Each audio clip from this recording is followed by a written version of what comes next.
Football has a rich and storied history that dates back to the 19th century. Throughout the years, our game has gifted us many historic moments and iconic legends, but in a way, I feel like almost half of the history of the sport goes unnoticed. So today, we'll be traveling back in time to see what was football like 100 years ago. I'll be showing you how the most important competitions worked, the best players and the most dominant clubs and national teams, while also giving you a glimpse of what our current day greatest teams look like in that distant past. So without further ado, let's get right to it. Starting out with the way they play the game. While there were still 90 minutes of play and the goal was always to score more than the opponent, the tactics you know nowadays didn't really exist. The most common formation was a 2-3-5 with a focus on having as many attacking options as possible, since the offside rule was really strict back in the day. You see, before 1925, a player would be offside if he received the ball with less than 3 players between him and the goal, so to be successful, most teams relied heavily on individual dribbling or short passes.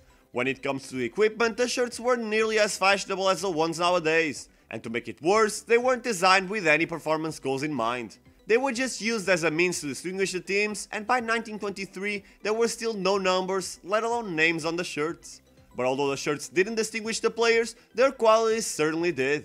Ricardo Zamora was undoubtedly the greatest goalkeeper from that era, so much so that even nowadays the prize of the best La Liga goalkeeper is named after a Spanish keeper. And if we're gonna mention Zamora, we also gotta mention his teammate, Josep Samiter, who scored 133 goals in 174 matches for Barcelona. Billy Meredith was also one of the best players from that decade. He had tenures with both Man City and United, and despite being almost 50 years old in that decade, the Welshman was still one of the best in his era.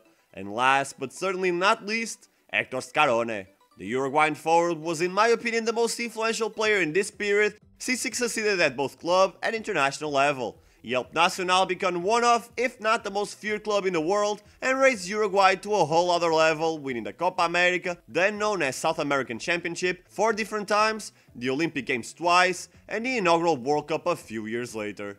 And now that we've taken a look at the best players, let's take a deep dive into the best clubs from 100 years ago. Nowadays, Man City are the dominant force in England. The treble winners have won the league for 3 consecutive years, but 100 years ago, Huddersfield Town were doing the same thing.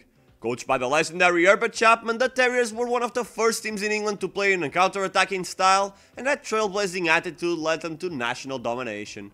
But hey, at least Man City were in the first division back in the day, unlike their city rivals United, who were basically a yo-yo team. In other countries, football was also developing at a rapid pace. In some cases like Scotland, the best teams didn't change that much, with Rangers being the dominant force. But in the Iberian Peninsula, things were a bit more fun, with teams like Olhanense and Marítimo winning the Portuguese Championship, and Athletic Club having an extended period of domination in Spanish football. In Italy, things also looked a lot different. Genoa and Pro Vercelli dominated that controversial period in the country's history, while in Germany, Nürnberg was by far the most successful club. As you can tell, some of the biggest teams from our current day weren't really that imposing 100 years ago. Barcelona, Liverpool, Inter and Arsenal fought for championships but weren't at an elite level, and other clubs like Bayern Munich, Juventus, Milan and Real Madrid would only impose themselves in the following decades, while PSG would only be formed about 50 years later. That doesn't mean that those clubs were terrible, it's just that most competitions were played in a knockout format, which made it harder to establish dominance compared to a league system. When it comes to national team football, things were also very different. The first edition of the World Cup would only happen in 1930 and the European Championship in 1960, so the main international tournaments were the Olympic Games and the Copa America. Uruguay certainly deserved the crown for the best nation in this period, just like I previously mentioned. They had a stellar team led by Scarone and conquered many editions of both tournaments during the 1920s, but nations like Italy, Spain, Argentina, Switzerland and England also deserve honorable mentions.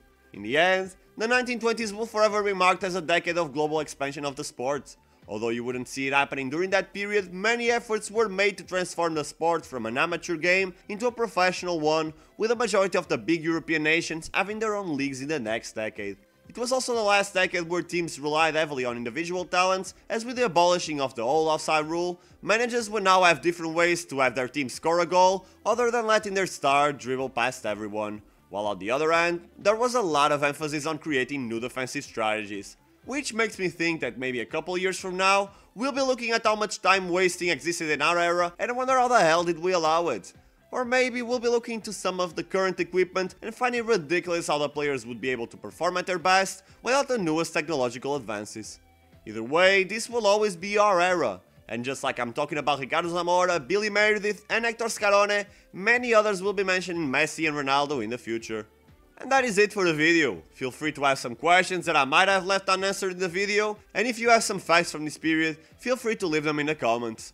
Like the video if you want to watch more content like this, and subscribe to Fun FC so you never miss the most interesting football discussions, stories and news. Thank you for watching until the end, I appreciate you, and I will see you soon.